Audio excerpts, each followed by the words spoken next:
பெண்களே, நான் சொல்கிறத ரொம்ப நல்ல கவனமாக கேட்டுக்கோங்க. புருஷனை நேசிக்கிறேன்னு சொல்லிட்டு அடிக்கடி ஃபோனை போட்டு எங்கே இருக்க, என்ன பண்ணுற, சாப்பிட்டியா, போனியா, வந்தியா, கொண்டியான்னு கேட்டுக்கிட்டே இருக்காதீங்க.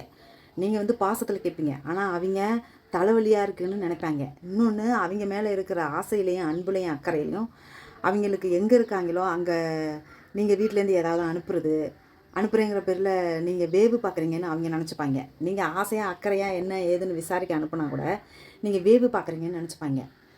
புருஷனை அப்படியே தேமேன்னு தெரிய விட்டுருங்க. அவங்க மேலே எந்த ஆசையும் அக்கறையும் எதிர்பார்ப்பும் எந்த அதிகாரமும் வச்சுக்காதீங்க. ஏன் சொல்கிறேன் இதெல்லாம்னா, இந்த ஜெயம் ரவி இருக்கார்ல, அவர் கெனிஷா கூட சுற்றிக்கிட்டு ஜோடி போட்டு சுற்றிக்கிட்டு இருந்தார். கண்ணை பறிக்குது, கண்ணை உறுத்துது. கட்டின பொண்டாட்டியை விட்டு இந்த ஆள் கெனிஷா கூட சுற்றிக்கிட்டு இருக்காரு. என்னடா விஷயம்னு பார்த்தா, அந்த ஆள் பொண்டாட்டி கட்டுப்பாட்டுக்குள்ளே இருந்தேன், எனக்கு சுதந்திரம் இல்லை, எனக்கு அது இல்லை இது இல்லைன்னு கெனிஷா கூட சுத்த போயிட்டார். அந்த ஆளுக்கு கெனிஷா கிடச்ச மாதிரி நம்ம வீட்டு ஆளுங்களுக்கு ஒரு கோயந்தமா முனியமாக கிடச்சா கிடச்சி பிடிச்சின்னு வைங்க.